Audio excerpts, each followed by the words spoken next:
Hello, grade 10 students. Welcome back. This is a revision for writing a story. Please prepare your students' book page 29 and your workbook pages 23 to 25.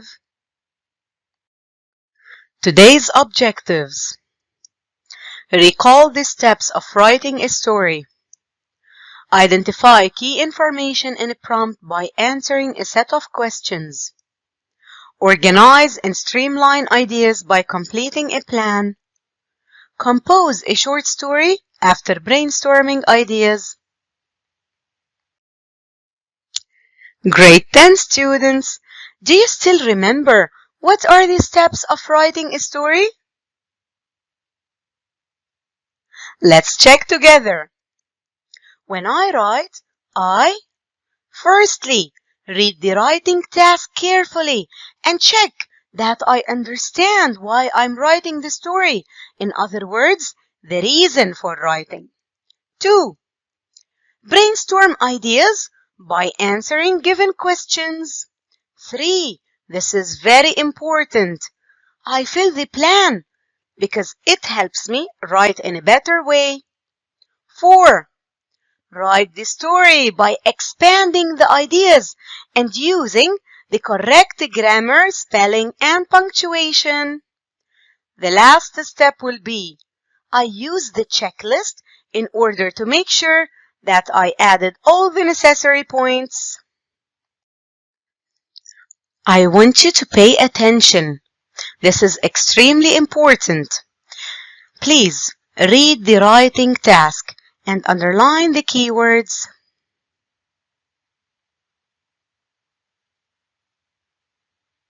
Let's check together. Our magazine is looking for new short stories about adventure and survival. Your story must end with the words, "They were so relieved to be back home with their families." Whoa, this seems interesting. Now, I want you to please answer the following questions.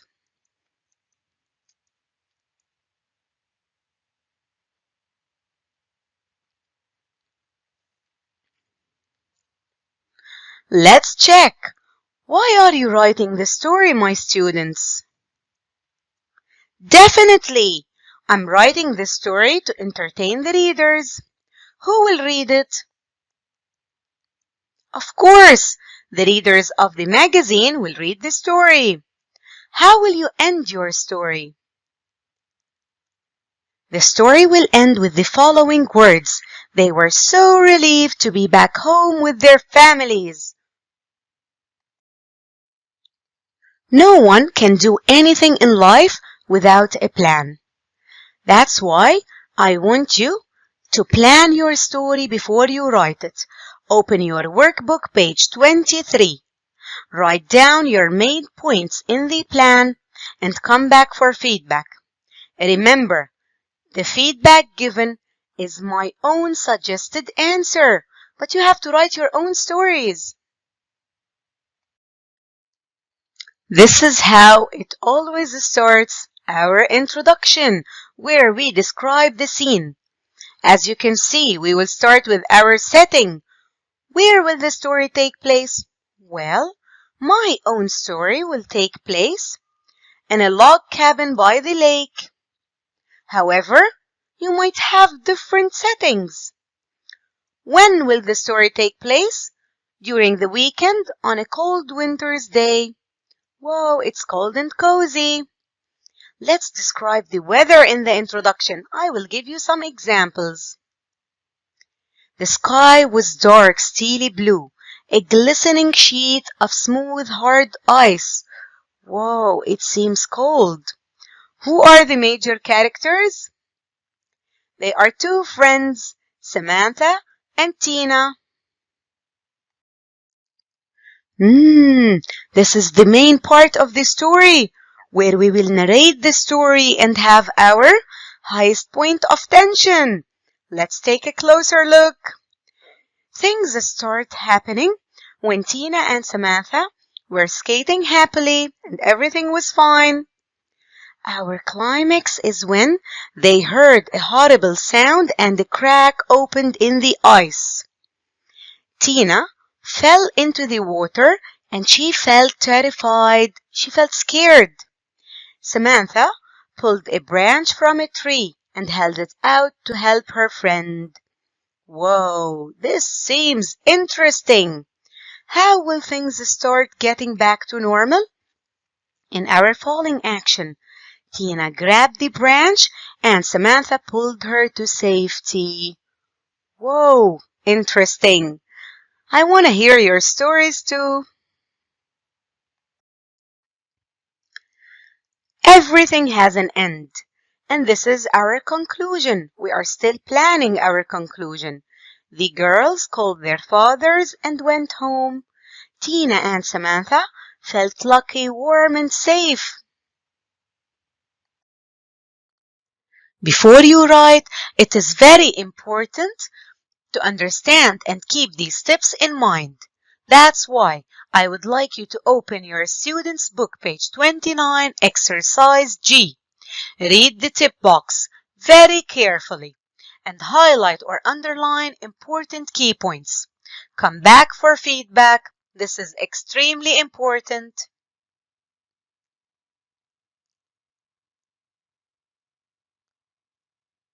Let's start.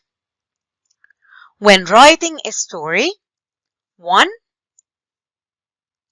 Use past tenses. Remember, you can use past simple, past perfect, past progressive, and so on.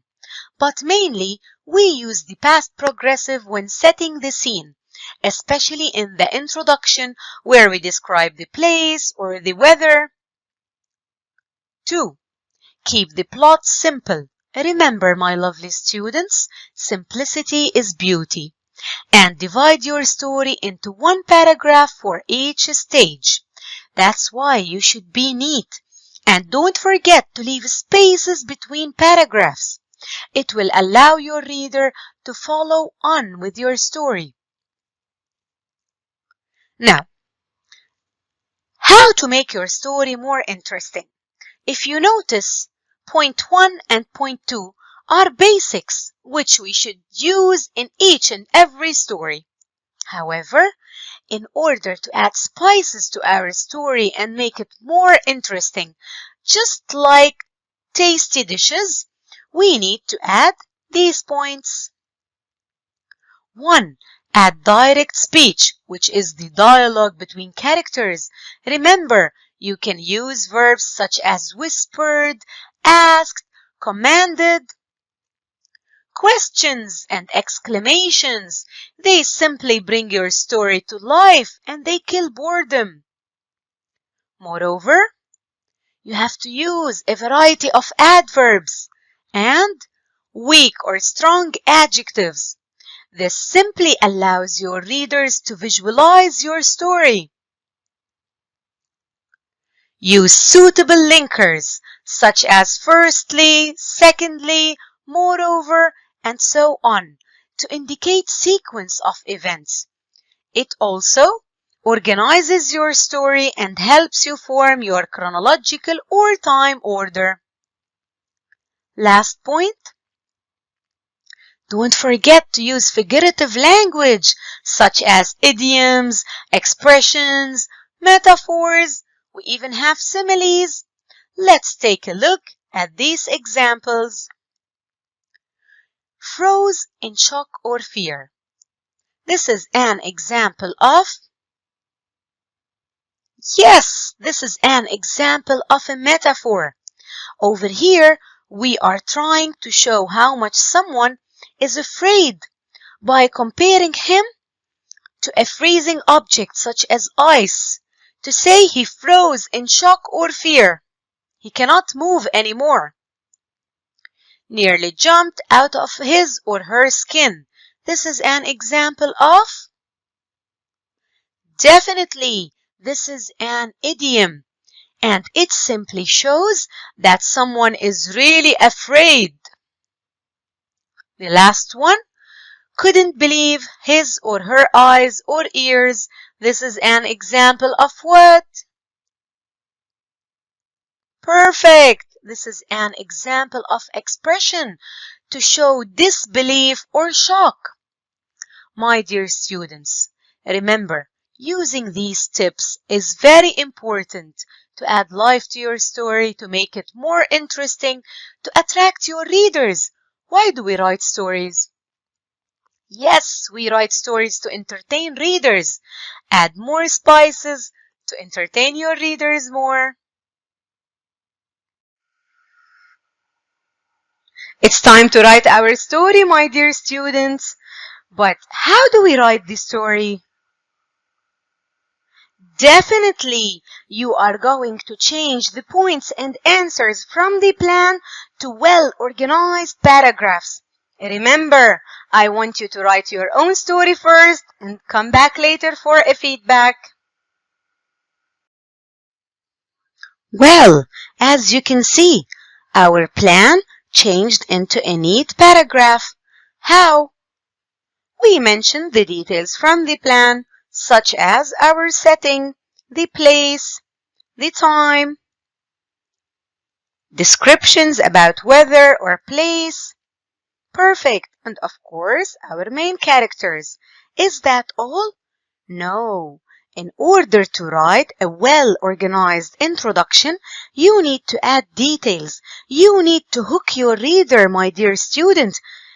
In other words, you need to attract his full attention by adding adjectives, adverbs, using correct punctuation, spelling, and grammar.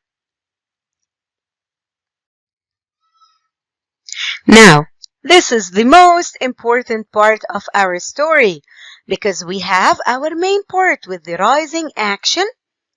Let's see the incidents. Amazing from the plan. Moving on to the boiling point of the story, the highest point of tension. Perfect. Then things start getting back to normal with our falling action. Perfect. How did we change the points from the plan into well-organized paragraphs? We needed to add some interesting details to grab our readers' attention, such as direct speech or the dialogue between the characters, adjectives, a huge crack, swiftly, luckily. These are adverbs. So, in order to have a well-organized story, you need to form meaningful sentences from the points found in your plan. Plus, you have to add interesting details. This is how you will get an amazing story. I want to read your stories too. So here we are in the conclusion of the story where all events will end. As you can see, we elaborated the details from the plan in order to get a well-organized conclusion. Don't forget, my dear students, this was just a sample story. I'm sure you wrote amazing stories. Here we have the whole story, introduction, main part, and conclusion. Remember, this is just a suggested story for you. I'm sure you have written amazing stories. This is our final step. What do we do after writing? Yes, amazing answer. We check. Open your workbook, page 25, where you have this checklist, and I would like you to please check if you have added all the details needed. Extra feedback will be given by your teacher.